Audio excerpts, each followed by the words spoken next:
Pour conclure le chapitre sur les équations différentielles linéaires, nous allons voir comment trouver une solution particulière à une équation d'ordre 1 ou d'ordre 2 lorsque le second membre est d'une forme particulière. Il va y avoir une restriction sur la forme des équations que nous allons considérer. Nous allons prendre des équations à coefficients constants. Donc ici, nous fixons deux constantes dans K, A et B. K étant bien sûr soit R, soit C. Et nous allons considérer deux équations linéaires à coefficients constants, soit d'ordre 1, soit d'ordre 2. Donc une équation d'ordre 1 que nous appellerons E1, y' plus AY égale petit g, et donc petit g est le second membre, et l'équivalent en une équation du second ordre. Donc une équation E2, y seconde plus AY' plus petit b égale g, où donc g est le second membre, et j'insiste bien, petit a et petit b doivent être des constantes. Pour ce qui est de l'équation E1, donc pour les équations linéaires du premier ordre, nous n'avons pas besoin de cette méthode pour savoir trouver une solution particulière puisque nous disposons déjà de la méthode de variation de la constante. Cela dit, cette nouvelle méthode offre une alternative qui en général d'ailleurs n'est pas plus rapide, mais qui peut toujours être utile. Par contre, pour les équations de second ordre, donc du type de l'équation E2, nous n'avons aucune autre méthode, en tout cas au programme en MPSI, pour déterminer une solution particulière lorsque le second membre n'est pas nul. Nous devrons donc systématiquement passer par la méthode que nous allons développer ici, et c'est la seule qui est au programme pour les équations non homogènes du second ordre. Figure donc au programme 4 formes particulières pour le second membre petit g, et il n'y a que dans ces 4 cas que nous devons au programme, bien sûr, savoir trouver une solution particulière. La première situation, c'est lorsque le second membre est tout simplement un polynôme p à coefficient dans K, donc soit réel, soit complexe. C'est-à-dire que pour tout x dans R, g de x est égal à p de x, donc où p est un polynôme. La seconde forme particulière, c'est lorsque le second membre est de la forme d'une constante grand A fois une exponentielle d'une constante fois x, donc grand A fois exponentielle alpha x. Les constantes grand A et alpha peuvent aussi bien être réelles que complexes.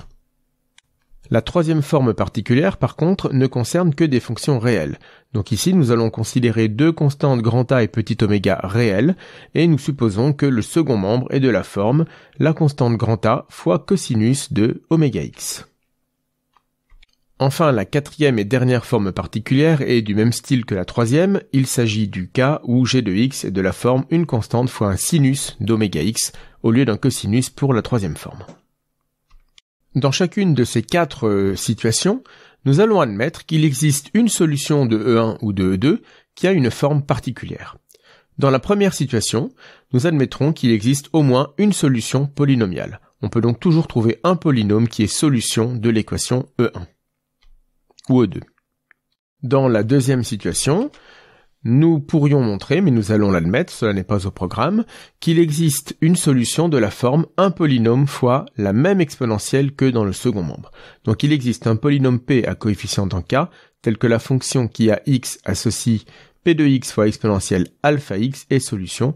Ici, exponentielle alpha x, c'est bien la même exponentielle que dans le second membre. Pour la troisième situation, ainsi que pour la quatrième, il se trouve que les choses sont un tout petit peu plus compliquées.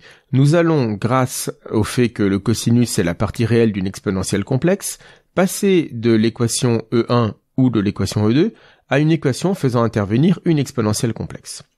Donc, si nous cherchons à résoudre l'équation E1, nous allons introduire une deuxième équation, l'équation E'1, qui a la même partie de gauche, c'est toujours y' plus a fois y, et au lieu de considérer grand A fois cosinus oméga x comme second membre, nous allons prendre un second membre égal à la même constante grand A fois exponentielle de i oméga x.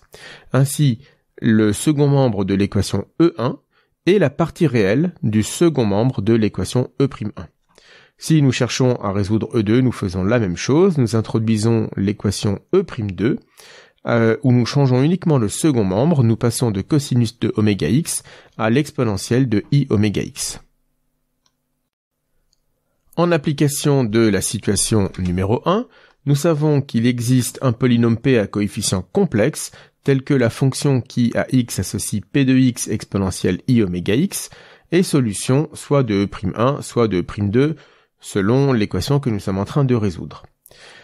En particulier, grâce au principe de superposition, il est possible de montrer que puisque le second membre de E1 est la partie réelle du second membre de E'1, alors la partie réelle d'une solution de E'1 est une solution de E1.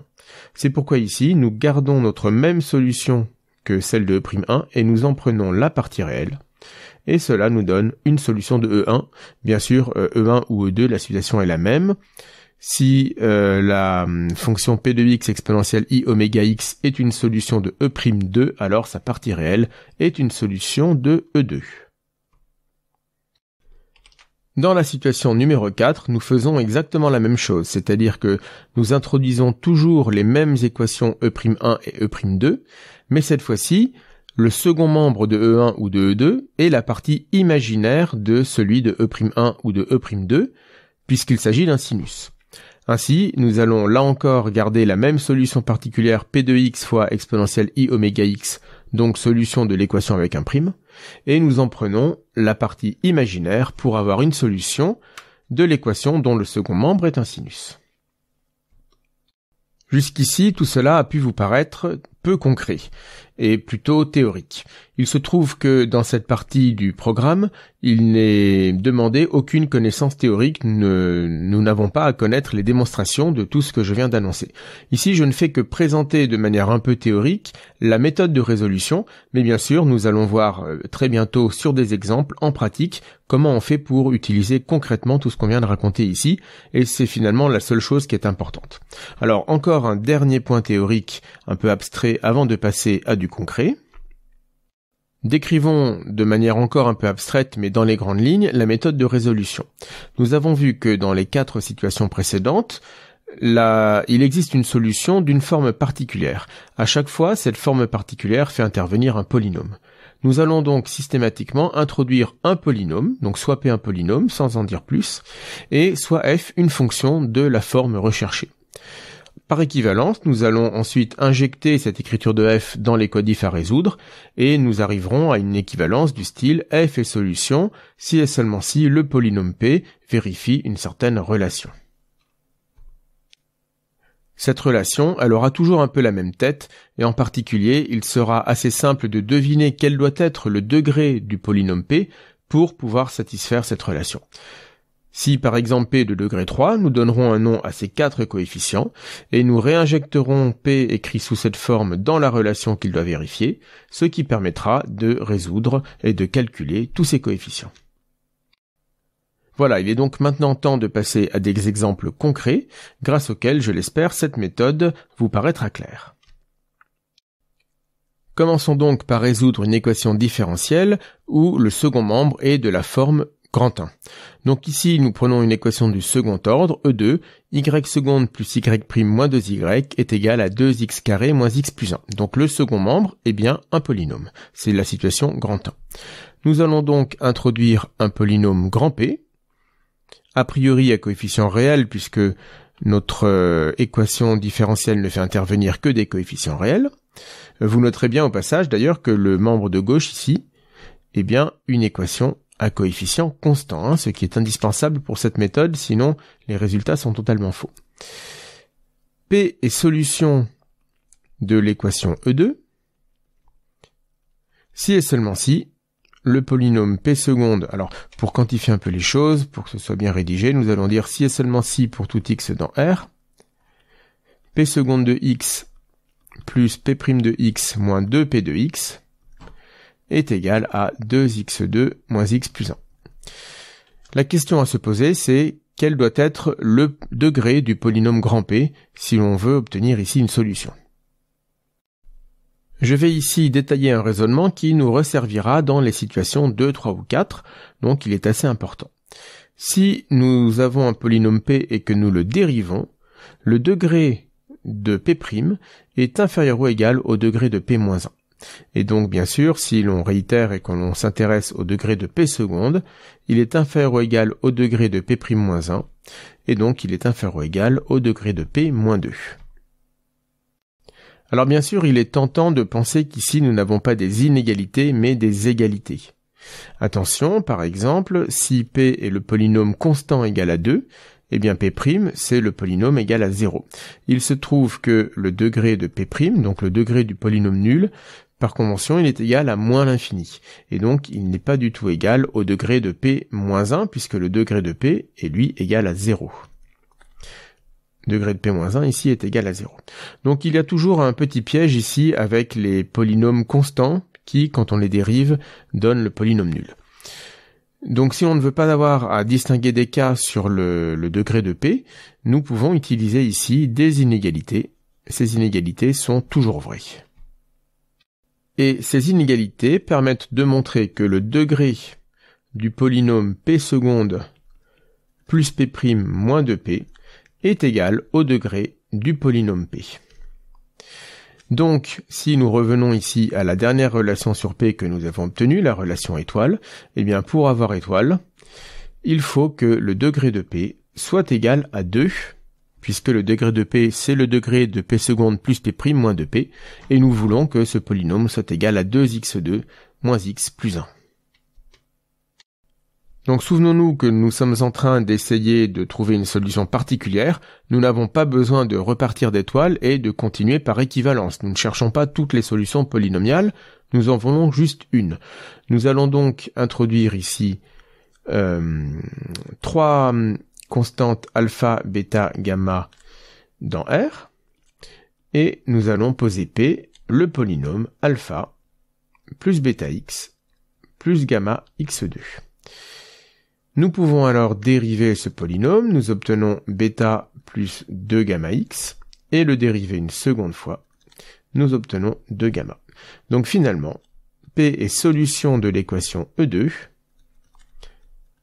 si et seulement si pour tout x dans R, P seconde plus P' moins 2P est égal à 2x2 moins x plus 1, et bien P seconde plus P' moins 2P, cela est égal au polynôme 2 gamma, plus bêta plus 2 gamma x, moins 2p donc, moins 2 alpha, moins 2 bêta x, moins 2 gamma x2, et tout cela doit être égal à 2x2 moins x plus 1. Nous avons ici deux polynômes en x qui doivent être égaux sur R en entier. Nous le démontrerons plus tard dans le chapitre sur les polynômes, mais ceci est équivalent à l'égalité de tous leurs coefficients. Donc P est solution si et seulement si les coefficients constants des deux côtés de l'égalité sont égaux, c'est-à-dire que moins 2 alpha plus bêta plus 2 gamma est égal à 1. Les termes de degré 1 sont égaux, donc à gauche nous avons un coefficient de degré 1 moins 2 bêta plus 2 gamma en x, et à droite, moins 1. Et enfin, les termes de degré 2 sont égaux, c'est-à-dire que moins 2 gamma est égal à 2. Il ne reste plus qu'à résoudre ce système 3-3. Il se trouve qu'ici, il est déjà triangulaire, donc les choses vont aller assez vite. Après résolution, nous trouvons que alpha est égal à moins 7 quarts, bêta est égal à moins 1 demi, et gamma est égal à moins 1. Et finalement, la fonction de R dans R qui à x associe moins 7 quarts moins x sur 2 moins x carré est bien une solution de E2. Nous avons donc été capables, grâce à cette méthode, de trouver une solution particulière à l'équation E2. Passons à un second exemple dans la situation numéro 2. Toujours une équation de second ordre, y seconde moins 2y' plus y égale 2 exponentielle x. Nous revenons à ce que nous avons vu précédemment. Nous allons introduire P, un polynôme a priori là aussi réel puisque tous les coefficients de notre équation sont réels. Et nous introduisons petit f, la fonction de R dans R, qui à x associe notre polynôme P de x fois la même exponentielle que dans le second membre, c'est-à-dire exponentielle x. Nous allons réinjecter petit f dans l'équation E2 et voir à quelles conditions elle est solution. Donc pour cela, nous allons avoir besoin de calculer f' et f seconde. Donc faisons-le tout de suite. Attention ici aux éventuelles erreurs de calcul. F est un produit, donc il faut appliquer la formule de dérivation d'un produit pour dériver f. Donc f' de x, c'est la dérivée du polynôme p fois exponentielle x. plus le polynôme p fois la dérivée de l'exponentielle, c'est toujours exponentielle x. Ici, j'ai pris un exemple avec une exponentielle avec un coefficient 1, donc les calculs sont un peu plus simples, mais si nous avions un coefficient égal à moins 3 par exemple dans l'exponentielle, eh bien nous aurions ici une multiplication par moins 3. De toute façon ici, nous allons pouvoir remettre exponentielle x en facteur et il nous reste p' de x plus p de x. Nous allons dériver une seconde fois cette expression. Donc même principe, nous avons un premier terme qui est l'exponentielle fois la dérivée de ce qui suit entre parenthèses, donc p seconde plus p' de x, plus la dérivée de notre exponentielle, donc toujours exponentielle x, fois la partie entre parenthèses. Et donc en rassemblant tout ça, exponentielle x se met toujours en facteur, et nous obtenons p seconde de x plus 2 fois p' de x, plus p de x. Nous réinjectons ensuite ces différentes expressions dans l'équation E2. F est solution de E2 si et seulement si pour tout x dans R, f seconde, moins 2 fois f' plus f est solution est égal à 2 exponentielle x. Donc ici, si je réécris f seconde moins 2f' plus f, je peux mettre exponentielle x en facteur, et je trouve donc, ici je les ai bien mis sur chaque ligne, la partie de f seconde, donc p seconde plus 2p' plus p, c'est tout ce que nous avons ici, plus les termes de moins 2f', donc moins 2p' moins 2p, plus les termes de f, donc plus p de x. Et tout ceci doit être égal à 2 fois exponentielle x. Ensuite, il se trouve qu'une exponentielle n'est jamais nulle, or cette exponentielle de x, nous la retrouvons en facteur dans les deux membres de l'équation. Donc comme elle n'est jamais nulle, nous pouvons tout simplement diviser les deux membres par exponentielle x. Et après simplification, il nous reste que pour tout x dans R, p seconde doit être égal à 2, puisque vous voyez que les termes en p' ici s'annulent tout à fait, et il en est de même pour les termes en p de x, qui s'annule complètement. Il ne reste donc que le terme en p seconde. Eh bien, nous pouvons directement donner un polynôme p qui satisfait cette équation, puisque nous savons que 2x en est une primitive et x2 en est à nouveau une primitive.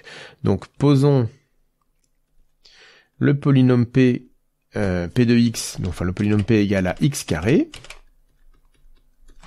Il vérifie p seconde égale 2. Et donc nous pouvons conclure la fonction qui à x associe x carré exponentielle x est solution de l'équation E2. Donc là encore, nous avons pu trouver une solution particulière de notre équation. Troisième exemple pour la troisième situation, nous allons cette fois-ci considérer une équation du premier ordre avec un second membre de la forme constante fois un cosinus d'une constante fois x. Donc ici, je considère l'équation E1 égale à y' moins 2y égale à moins cos x. Donc comme nous l'avons vu, nous allons introduire l'équation E'1 qui a le même membre de gauche, mais le membre de droite sera moins exponentielle de ix. Ainsi, le second membre de l'équation E1 est égal à la partie réelle du second membre de l'équation E'1. C'est ce qui garantit, grâce au principe de superposition, même si je ne rentrerai pas dans les détails, que dès que nous avons une solution de E'1, eh bien, sa partie réelle est une solution de E1. Donc nous allons commencer par résoudre l'équation E'1 exactement comme nous l'avons fait dans la situation numéro 2. Donc pour la troisième fois, même principe, j'introduis un polynôme grand P et la fonction petit f qui, à petit x, associe notre polynôme p de x fois la même exponentielle que dans le second membre de l'équation que nous sommes en train de résoudre. Donc ici, exponentielle ix. Je dérive f et j'obtiens la fonction qui à x associe exponentielle ix fois p', ça c'est pour la dérivée de p dans le produit, plus i fois p de x, ce petit i provenant de la dérivée de exponentielle ix qui est égale à i fois exponentielle ix. Et je vais donc réinjecter tout ça dans l'équation E'1. Donc f est solution de E'1 si et seulement si pour tout x dans R, Exponentielle ix fois p' plus ip de x, ça c'est pour ce qui concerne f', moins 2p de x pour la partie en moins 2f, est égal à moins exponentielle ix.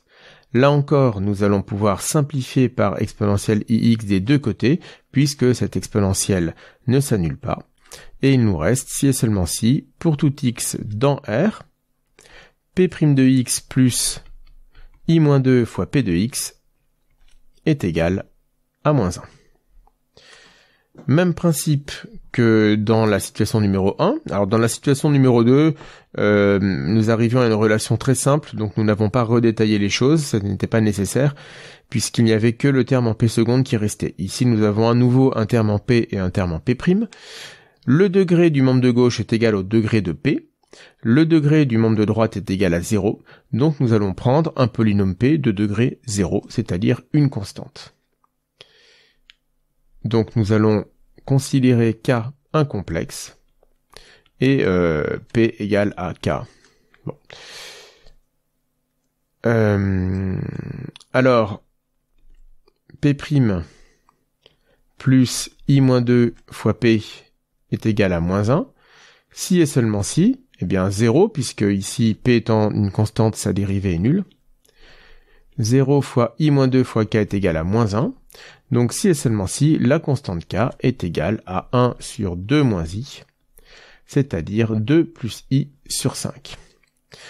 Donc nous avons notre polynôme p, qui est le polynôme constant égal à 2 plus i sur 5, nous allons le multiplier par exponentielle ix, et nous avons une solution de e'1.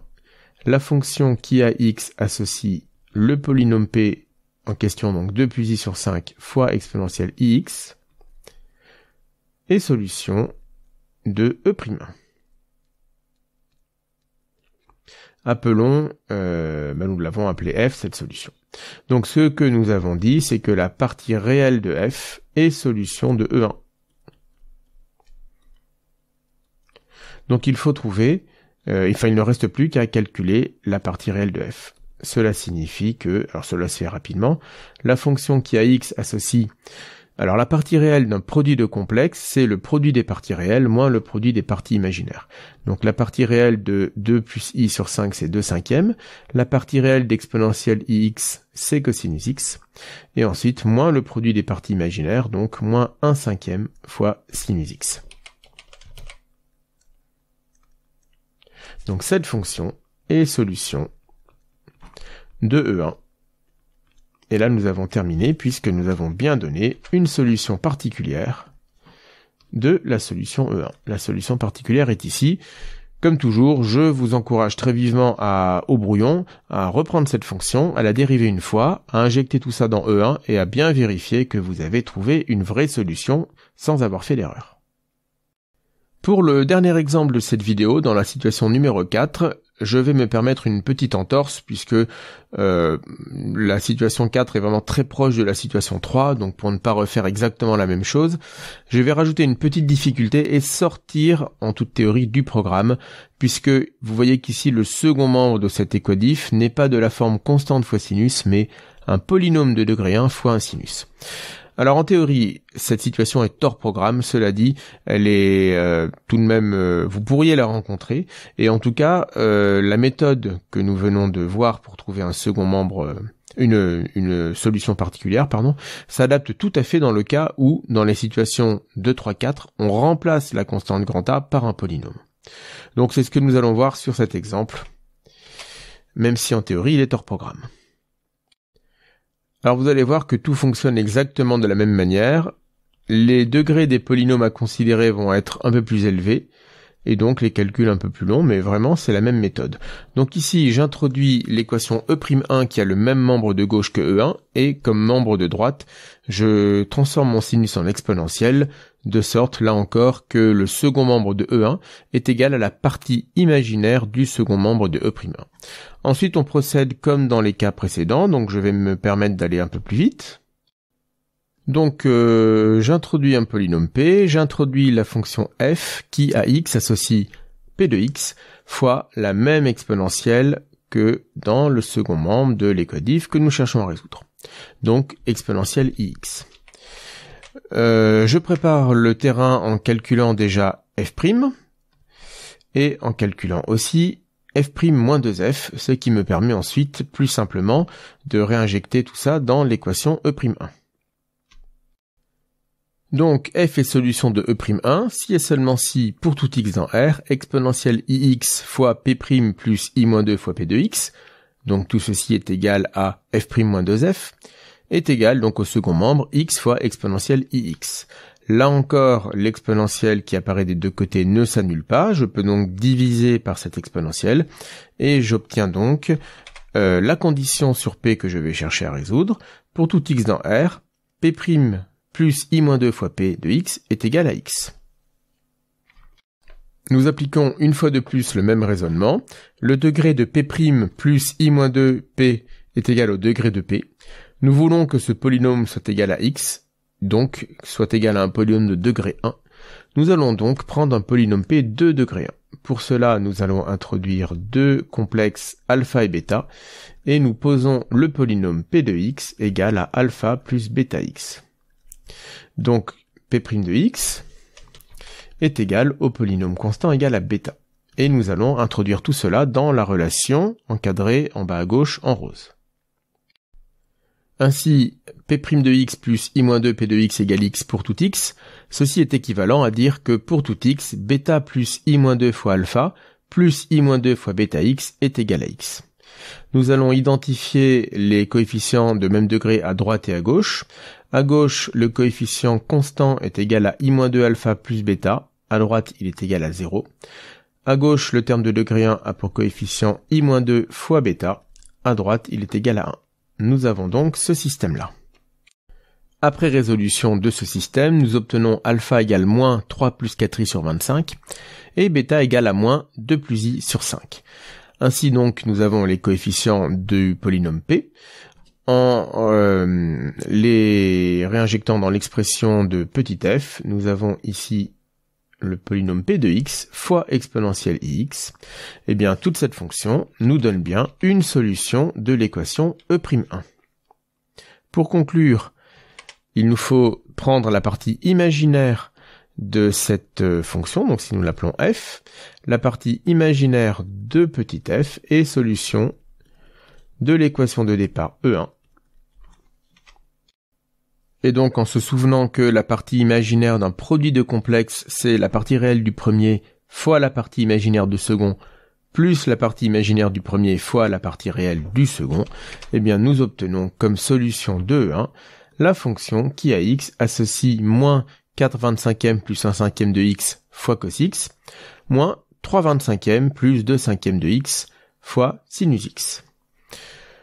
Nous pourrions encore traiter beaucoup d'exemples, traiter des situations numéro 3 ou 4 avec des équations de second ordre par exemple, et bien sûr nous en ferons plus en cours, et je vais m'arrêter là pour cette séance d'exemples sur les résolutions des équations à second membre particulier.